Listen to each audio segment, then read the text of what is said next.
Doctor BR Ambedkar Konaseema జిల్లా రాజోలు నియోజకవర్గంలో జనసేన పార్టీకి మరొక నేత షాకిచ్చారు. జనసేన పార్టీకి రాజోలు నియోజకవర్గ ఇన్ఛార్జ్ బొంతు రాజేశ్వరరావు రాజీనామా చేశారు. రాజేశ్వరరావుతో పాటు జనసేన సర్పంచ్ కాకర శ్రీనివాస్ ఇతర ముఖ్య నాయకులు గుడ్ బై చెప్పారు.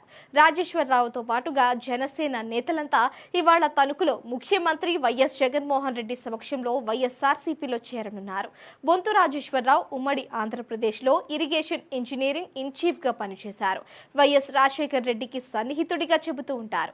ఆ తర్వాత ఆయన వైఎస్ఆర్సీపీలో చేరగా రాజోలు నుంచి ఎమ్మెల్యే అభ్యర్థిగా 2 సార్లు పోటీ చేసి ఓడిపోయారు.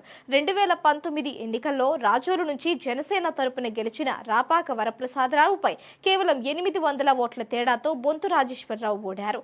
జనసేన పార్టీ నుంచి గెలిచిన ఎమ్మెల్యే రాపాక వరప్రసాద్ వైఎస్ఆర్సీపీకి మద్దతు ఇచ్చారు. అప్పటి నుంచి రాపాకకు ప్రాధాన్యం ఇవ్వడంతో బొంతు వర్గీయులు ఆగ్రహంతో ఉన్నారు. ఆయన ప్రభుత్వ సలహాదారు పదవికి రాజీనామా చేసిన సంగతి తెలిసిందే. ఆ వెంటనే వైఎస్ఆర్సీపీకి రాజీనామా చేసి అనుచరులతో కలిసి జనసేన పార్టీలో చేరారు. బొంతు రాజేశ్వరరావు జనసేన పార్టీ తరపున రాజోలు టికెట్ ఆశించారు. కానీ రిటైర్డ్ ఐఏఎస్ దేవ వరప్రసాద్ కు టికెట్ కేటాయించడంతో బొంతు రాజేశ్వరరావు జనసేన పార్టీకి రాజీనామా చేశారు. మళ్లీ వైఎస్ఆర్సీపీలోకి వెళుతున్నారు.